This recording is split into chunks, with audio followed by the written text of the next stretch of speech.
What is going on, everybody? Welcome back to the channel, guys, and welcome back to Omar BYT, and welcome back to the channel here today, guys. And so, guys, it's been a day since the big win against Las Palmas in the league, and yes, guys, we are top of the table for another week. We will be top of the table after tonight, regardless of what happens in the Madrid game.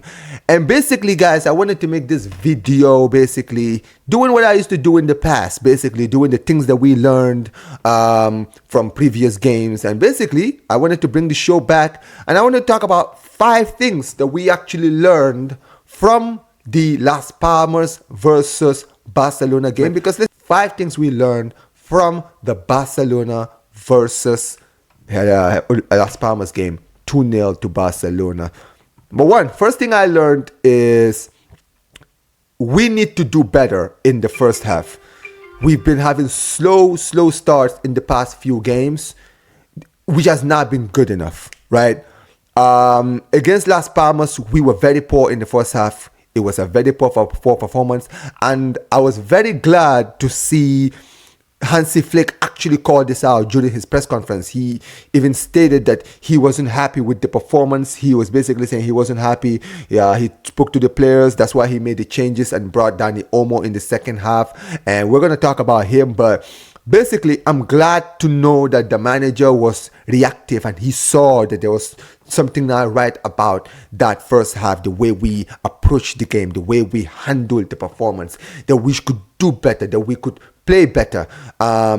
We started the game very well. We were on fire like the first few seconds, but then all of a sudden that heat just kind of went cold, and then you saw Las Palmas slowly growing into the game, and we were very lucky to not concede in that first half, and we really need to do better. Players like Fermin, players like Lewandowski, players like Yamal, players like Rafinha needed to turn up, and luckily for us, Las Palmas were very poor in goal going forward. That's what really helped us to basically, hold on to basically what we had in that first half to do what we did in the second half. So I think that if there's one thing we did learn is that we need to improve in our starts to games, right? And this is not even an issue that started in this game against Las Palmas. Even against Rayo Vallecano, first half we were poor, right? Against Sevilla, very poor performance in the first half. Poor performance in the first half. Against Alaves, poor performances in the first half. So these are things that we need to improve on in the next few games, guys. But 4th thing that we learned is the importance of substitutions. Now, before I get into that, I want to first of all give a very strong praise to the manager, right? I'm glad that he was able to notice the problems and react to it very quickly. And you saw it with the substitution he made in the start of the second half. Instantly brought Dani Olmo because he saw Fermin Lopez wasn't really getting a lot of opportunities. He was trying his best, but he couldn't really, break through the Las Palmas defense. And Dani Olmo came in, brought a different dynamic. You saw how he took his goal. He was very good. He was, getting to the holes in the defense and basically causing havoc. And all of it came, for me, from the fact that the manager, he reacted to this very quickly. And this is something I will give high praise to the manager for. He is someone who, one thing I'll give Hansi Flick is, he does react to a lot of issues in the team very quickly, right? Sometimes, maybe his substitutions might take a little bit long, let's say if we're leading games. But when we're in games where, let's say, we're losing or we're drawing and things are not looking good, he's someone who's shown he can quickly change the squad, basically change the team, change the lineup, change the formation, change something, right? And that's one thing I do admire the manager for. He's a he's a quick thinker. He's a reactive manager. He does not slow down. He's always on his feet trying to make sure that he's one step ahead. And that is what we need. That's what we need from the manager. That's what I always praise my managers for. And that's what the best managers do. They react to what they see. And for him to be able to react very quickly to that poor first half and bring in Dani Olmo was a stroke of genius because Dani Olmo came in, changed the second half, and we went on to win that game because of that. Third one I want to talk about is the impact of the substitutions. This is huge. The introduction of Dani Olmo and Ferran Torres specifically was a very, how do I put this? It was very impactful and basically shows how important our bench is if we are actually going to win the league. Right? Ferran Torres, I would say in 2025, has probably been one of, if not our best player. Now, this is a player, if you guys know me, I am not a big fan of. But credit where credit is due, he has been playing very, very well for the past few months. We're entering March very soon, and he's been in a goal-scoring hot streak, right? Whether he's starting games, where he's getting off the bench, and he's getting goals. And for me, I think that he needs to start in the next game, because I'm gonna get to the next thing we learned. But as far as he's concerned, I feel like it's a bad example we're setting in the team if a guy like Ferran Torres is having such a great games, plethora of games, and he's still not getting rewarded with, starting. And one thing I will give the manager is he has been giving Ferran Torres a lot of good starts. He's been rewarding him for his great performances with starts in certain games. And I think that in the next game, he deserves his start, right? So that's one thing I would say. I would say that if there's one thing we learned yesterday is that our bench is extremely important if we are going to win this league. That's one thing I would say we learned. Now, second thing that we learned is the fluidity of the attack is absolutely awful right now. I need to call this out. Rafinha, Lamine Yamal, and Robert Lewandowski. If I'm going to be very frank, Rafinha has really been cold since, I would say, the Super Cup against Real Madrid in the final. I feel like ever since then, we've seen him kind of go quiet. Now, that doesn't mean he's not scoring goals. He has been scoring goals. He has been in the right areas. He's trying to do his best, but there's something very different. We are not seeing that same killer that we saw at the start of the season. Now, I feel like that is it's an indictment of how good he's been this season that I'm criticizing him, even though technically he's not even been playing that badly. But I feel like, he's so integral to our team. He's probably been arguably, to many people's eyes, the player of the season for Barcelona, right? And quite rightfully deserved for me. I think that he has been incredible, absolutely dominating in games, right? I think of games like the Bayern Munich game as the biggest example. I think about the Madrid game in the El Clasico, in the Super Cup. We've had games where he's carried us, he's grabbed the game by the scruff of the neck and performed well. But we haven't seen that kind of Rafinha now for a while. And I feel like, I don't know what the problem is. Maybe he's overworked. Maybe he needs a little bit of rest. I don't know what it is. But it's very unlikely that we're going to rest him. I think Hansi Flick he's very reliant on Rafinha. So hopefully, Rafinha can find his old form again, because if he can find the form that he had at the start of the season, that bodes well for us, for our dreams, our aspirations to win the league title.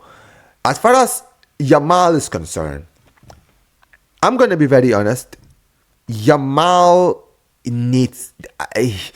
He needs to slow down with some of the things he's doing. What do I mean? I feel like in certain games, he's trying too much. Now, there's something called trying too much, right? And I feel like he has been trying too much. In certain games, he's trying to do the dribbling past 3, 4, 5 players like he did against Alaves in every game. Like, come on. There's certain situations this it's not necessary. You don't always have to try to go past your defender every single time when it looks impossible. If you find the pass, make the pass. And also, I've been noticing him trying to take shots from very tough angles when other players are in better positions. He needs to work on that. He's still a kid. I know he's going to make mistakes, but these are things that he needs to improve on. And against Las Palmas, I would arguably say before he got the assist, he was probably the worst player on the pitch, right? And I'm saying this from a good standpoint because at the end of the day, I'm a big fan of Yamal. I think Yamal has a huge future in this club, but regardless if he has a good future at this club or not, he needs to show, he needs to tone down some of the things he's doing because he's still a young player. He needs to just work on his craft and just, not be too reckless. And I know it comes with the territory when you're that young, but he just needs to improve. That's honestly what I think. And finally, I need to talk about this guy, Robert Lewandowski. I feel like I've been saying this since the start of the season. Lewandowski he's been very cold. Very, very cold. And not only has he been cold, his lack of heat, basically, in form, is actually affecting the club. In fact, I would so much as far as to say it's been to the detriment of the team. And this is not me, attacking his character or saying, oh yeah, he's not good, or not me appreciating him. I know he's our top goal scorer. But when I'm watching Barca games, this man is absolutely holding us back when he's not scoring goals. That's the worst thing. The fact that he's holding us back with his performance. Yesterday's game against Las Palmas was the perfect example of it. He was very good, but my goodness, right? He was trying to get into that positions, and when he got into that positions, he was either too slow to get to the ball or was too fast and missed out on the ball. Or in certain cases, he would basically take a terrible touch and completely lose the ball. And in certain situations in the game, I noticed that when he was trying to run with the ball, he couldn't even dribble past one defender. I'm telling you guys, his presence in the starting lineup when he's not scoring is really, really detrimental to the attack, right? And that's why for me, I feel like we need to address this in the summer. We have to address this in the summer, right? Because Lewandowski is at an age now where we can't rely on him 100%. There's nothing wrong with that. But it's just that, time moves on. Father Time reaches everyone. And I feel like Father Time has reached out to him, for sure, right? And we just really need to make sure that we try to limit his time, rotate the team, bring in Lewandowski, bring in Ferran Torres, bring in guys like Paul Victor. Could we see Ansu Fati back in the team, or Christensen, or any of these guys? When are they gonna come back, right? But yeah, finally, the one thing we learned is and this is the final thing we learned, I would say, is the art of winning dirty. That's the final one. I was speaking to someone recently, a very close friend of mine, and he supports Madrid. And he was actually even saying something like, the difference he would say between Barca and Madrid in the past was when we were winning, we were trying to win pretty every single game, whereas with Madrid, they were just getting the 3 points by any means necessary. And especially this year, we've kind of mastered the art of winning ugly. You understand what I'm saying? We saw it against Rayo Vallecano. We saw it yesterday. We saw it against Alaves. I would say the Sevilla game we did as well, but the scoreline was much better. But I would say that our performances have been poor in the 3 games I mentioned, the Las Palmas, Rayo Vallecano, and Alaves games. However, we've left all those games with all 3 points, somehow, some way. And one thing that I've learned is that most of the time when it comes to the mark of champions, it's not always about how you win. It's not always about how you win, especially when it comes to Madrid. This is why Madrid do well in the league. That's why they do well in the Champions League. They don't always have to be the best team in the Champions League. They just have to be good enough to win, because that's all that matters. You win the prizes. It's that simple. And at the end of the day, when it comes to Barca, am I against us winning dirty? No.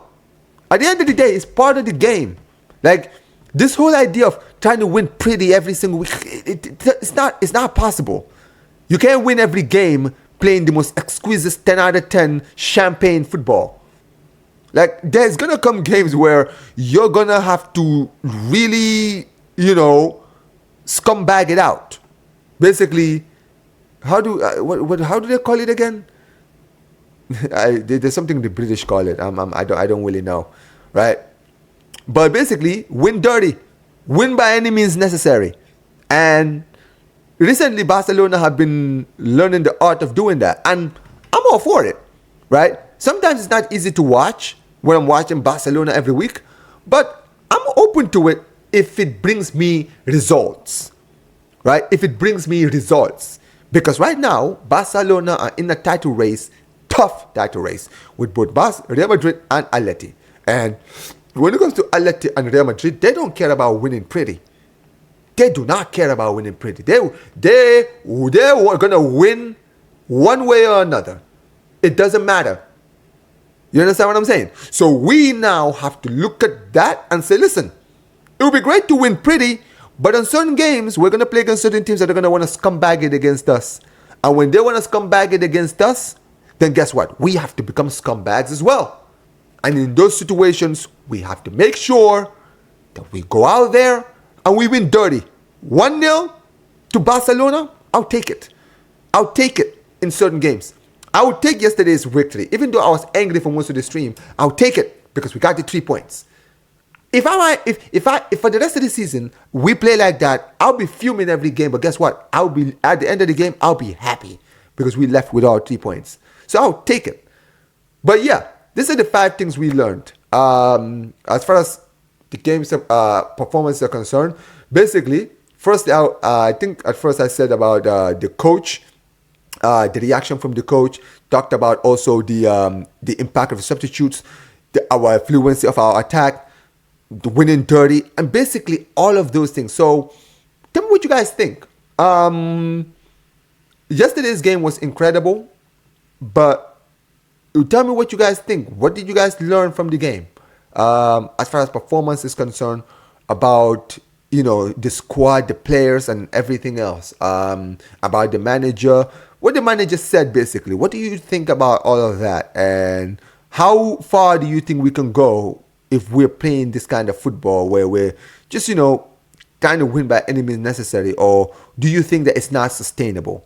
But big up to every single one of you guys watching. Tell me what you guys think of this video. Make sure you guys like the video, subscribe to the channel, turn on notifications, and like I always say whenever we end the streams, Visca el Barça, Visca el Catalonia, and peace, you guys. Take care.